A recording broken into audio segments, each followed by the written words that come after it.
Imagine two families living right next door to each other in the same American neighborhood. They earn almost exactly the same amount of money. Their kids go to the same school, they drive similar cars. From the outside, their lives look almost identical. Now fast forward 10 years. One family is comfortably planning for early retirement. They have savings, investments, and enough financial breathing room to handle unexpected expenses. The other family is drowning in debt. Every month feels like a race against the clock, and one major medical emergency could push them into serious financial trouble. So how can two families with almost the same income end up living completely different financial lives? That is the question we are exploring through the ideas in Kaushik Roy's book, 8 Money Secrets of a Happy Family. Because here's something many Americans experience. Payday arrives, the bank account looks great for a moment, and then somehow, within a few weeks, most of that money is gone. The paycheck comes in, the bills go out. The spending continues, and the cycle starts all over again. The surprising part is that this can happen even when someone earns a very good income. That's because income and financial security are not the same thing. Making more money can certainly help, but it doesn't automatically make you financially secure. You have to know how to manage your money, protect it from unexpected problems, and grow it over time. Think of your finances like a bucket. If the bucket has holes in it, pouring more water into it won't solve the problem. The water will simply keep leaking out. Your paycheck works the same way. If spending habits are out of control, a bigger salary can disappear just as quickly as a smaller one. And one of the biggest holes in that bucket is lifestyle inflation. You get a raise, and suddenly your old phone doesn't feel good enough anymore. Then you want a newer car, a bigger apartment, more expensive restaurants, more subscriptions, and more things you never needed before. Your income goes up, but your lifestyle rises right along with it. It feels like you're moving forward, but you're actually running on a financial treadmill. You're working harder.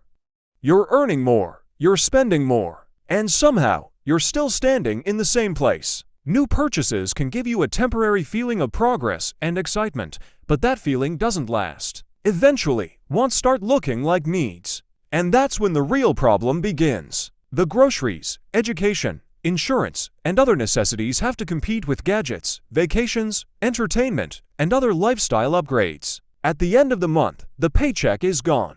So the first question isn't, how can I make more money? The better question is, where is my money going? And what is it supposed to accomplish? Because before a family can build wealth, it has to stop the leaks.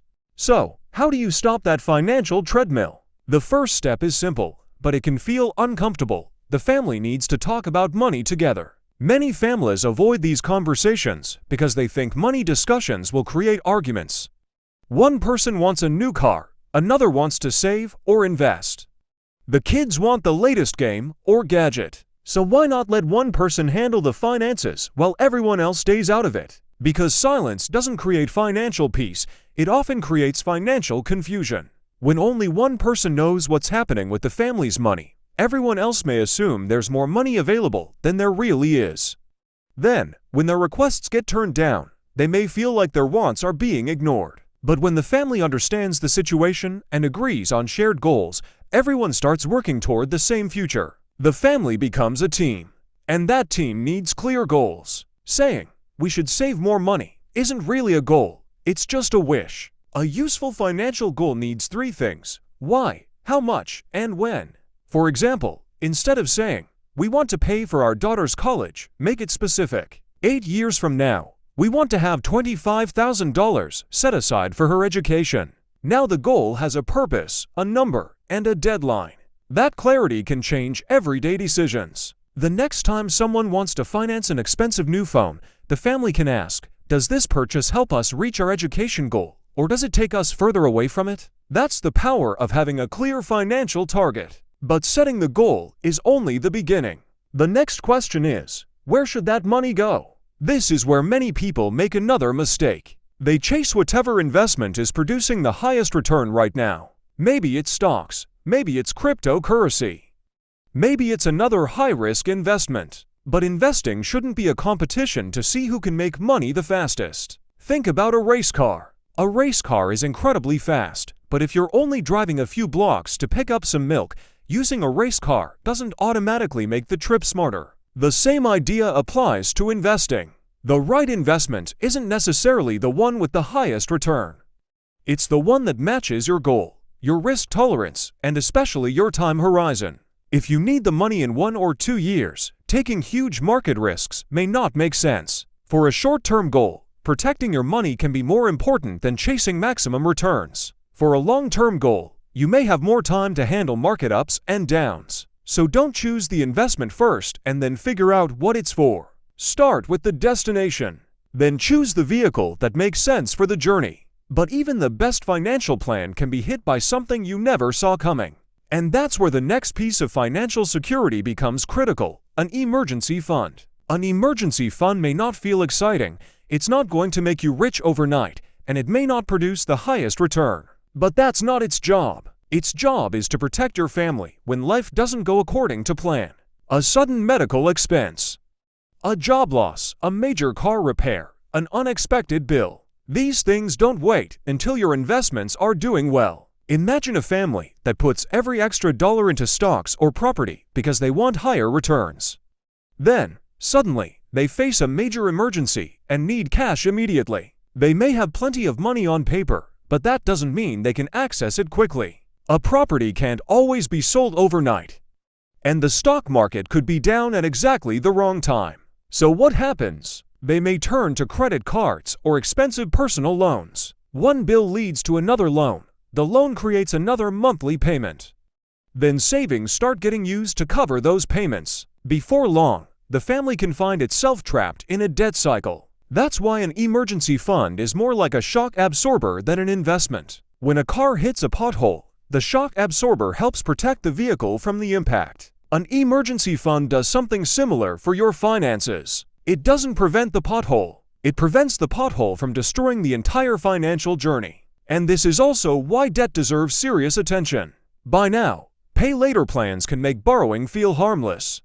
You get the product today and worrying about the payments later. But later eventually becomes now. If you keep adding payments for things you don't truly need, your future income is already committed before you even receive it. That's how lifestyle inflation can quietly turn into lifestyle debt. And financial security isn't only about what parents do. Children also need to learn how money works. That doesn't mean sitting a 10-year-old down with complicated investment charts or credit agreements. It means teaching simple habits early. They need to understand that not every want has to be satisfied immediately. If a child wants an expensive toy or a new bicycle, parents can use the opportunity to teach saving and delayed gratification. Instead of simply saying, "No, we can't afford it," help them understand how saving toward a goal works. Give them a simple budget. Let them save part of their money. Let them experience the difference between wanting something today and working towards something they really value. These small lessons can become powerful habits later in life. Because building lasting wealth isn't a sprint. It's a marathon. You don't build a financially secure family through one amazing investment or one huge paycheck. You build it through small decisions repeated over many years. And eventually, those habits become part of the family's culture. But there's one practical habit that can bring all of these ideas together: a regular family financial meeting. A family financial meeting might sound like a corporate board meeting, but it doesn't have to be complicated. Once a month, spend 30 to 45 minutes together and talk about money. What did we spend last month? What big expenses are coming up? Are we still moving toward our family goals? The purpose isn't to turn your home into a business. It's to make sure everyone understands the family's financial direction. But there's one important rule: never turn the meeting into a blame game. If someone bought something unnecessary, attacking them won't fix the problem. Instead of saying, "You always waste money," ask, "How can we make sure this doesn't hurt our bigger goals?" When people feel judged, they stop communicating. When they feel safe, they're more willing to be honest. And that's when something important happens. The family starts understanding each other's fears, dreams, and priorities. Maybe one person is worried about retirement. Someone else is thinking about the kids' education. Another person simply wants enough financial freedom to spend more time with the family. Suddenly, money isn't just about numbers anymore. It's about the life those numbers are supposed to support. And financial literacy isn't something you learn once and forget. It's a lifelong process. Income changes, families grow, expenses change, goals change. Your financial plan has to evolve with them. But there's another lesson that's even more important for parents. Children don't learn about money only from what you tell them. They learn from what they see you do. You can tell a child to save money, but if they constantly watch you buy things whenever you're stressed, that's the lesson they're actually learning. You can tell them that money should be discussed calmly, but if every financial problem creates an argument at home, they'll remember that behavior too. This is where the idea of a money script becomes powerful. A money script is a set of beliefs, habits, and emotions about money that can quietly pass from one generation to the next. Maybe a child learns that shopping is how you deal with stress. Maybe they learn that talking about money should be avoided. Maybe they learn that looking wealthy is more important than being financially secure. But they can also learn something completely different. They can learn that when a financial problem appears, the family sits down together, talks honestly, and works toward a solution. That becomes a healthier money script. And eventually, those lessons can shape how the next generation earns, spends, saves, and invests. So the real question isn't just, how much money are we leaving our children? It's also, what money habits are we leaving them? And that may be the deepest lesson in all of this. Personal finance looks like math on the surface.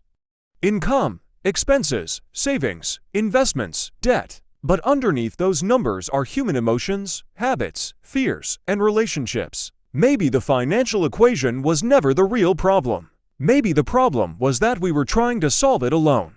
A family isn't just a group of people sharing the same house and paying the same bills. It's a team. And when that team understands where its money is going, what it is protecting, and what it is building toward, money becomes a tool instead of a source of constant stress. That's why the goal isn't simply to become rich. The goal is to create financial stability that supports the life your family actually wants. Money should help provide security. It should give you options.